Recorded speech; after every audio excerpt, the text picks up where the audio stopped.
3 years after my parents got divorced, I ran into my mom at a restaurant. She was having dinner with her daughter. When she saw me, her expression looked a little uncomfortable. Right before she left, she pulled up her phone and opened Venmo. Here, let me send you some money. You and your dad can get yourself something nice to eat. I pushed her phone back. No thanks, Sarah. It's not like you ever cared much about me or dad before. Her face tightened, and she frowned hard. Why do you have to be as stubborn as your father? If you had stayed with me, you wouldn't be working as a server right now. Tell your dad this. If he admits he was wrong, I'll take you back and give you a good life. I just stared at her coldly and said nothing. Did she not know? My dad had already been dead for 3 years. Sarah Miller looked me up and down, taking in my dirty apron and hands cracked from the cold. She sighed softly. I never should have agreed to let your father take you. It's really been hard on you, hasn't it? If he can't afford to raise you, he should have let go. I shot back coldly. Don't worry about it, Sarah. We're strangers now. Talking like that might give people the wrong idea. Her face darkened. She looked like she wanted to say something else, but fell silent, turning to walk away. I stood there holding my tray, my fingers stiff. A coworker came over. You okay? I shook my head. Another coworker whispered, was that Sarah Miller from Miller Group? I heard she's completely devoted to her ex-husband. She burned bridges with her whole family for him back in the day. I saw an interview where she said the people she failed the most are her ex-husband and her son. I let out a cold laugh. If she really felt that guilty, why would she have abandoned them? Seeing my disbelief, my coworkers explained. She walked away with nothing for his sake. She gave up custody voluntarily, willing to start from scratch. I heard she built a primary school in a poor mountain area and named it after her son. She's done more than enough. I looked up, my voice expressionless. She pretended to be broke in front of her husband. When she left with nothing, she stuck him with all their debt. He had to donate part of his liver and sell his own blood to pay it off. My dad got a post-op infection and couldn't afford surgery. Meanwhile, she was at an auction buying her new boyfriend a $1 million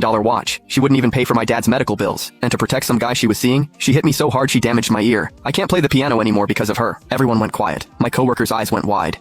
I stayed perfectly calm. Yeah, I'm her son. They shut up immediately. After a moment, one asked, but didn't you just say your dad is already... I didn't answer. Lowering my head to kept working, shutting out the gossip. After my shift, I bought a bunch of white chrysanthemums and a birthday cake. At the cemetery, I set the cake in front of the headstone, where my dad's smiling picture looked back. I crouched down, softly singing, Happy birthday. Happy birthday, Dad, I whispered. I ran into her today. I don't think she knows you're gone yet. The next day, the restaurant was eerily quiet when I showed up. My mom was sitting in the middle of the dining room, an untouched cup of tea in front of her. Her face was dark. The manager wiped sweat off his forehead, forcing a smile. Ms. Miller, we'll definitely look into what happened yesterday and get back to you with an explanation. Before he could finish, her eyes locked onto me, hitting me with a familiar wave of pressure. I walked over, my voice hard. Sarah, what do you want? She looked up, her tone ice cold. Something was wrong with your food yesterday. My daughter got sick on the way home. Her father is very upset. I smiled tightly. So, are you using this as an excuse to come after me? Or do you want to drag me and my dad over to apologize to Caleb like you did 3 years ago? Her expression shifted instantly, as guilt flickered behind her eyes. She remembered that night 3 years ago, the way she'd played us for fools. Back then, my dad and I believed she'd gone bankrupt. She claimed she lost her company, was drowning in debt, and wanted a divorce so she wouldn't drag us down. My dad worked a dozen jobs a day to pay off her debts. So exhausted he fell asleep standing up. Debt collectors hounded us until my dad went to an underground clinic and donated part of his liver. The day he came home, his face was shockingly pale. Yet he gritted his teeth, bought me a small cake,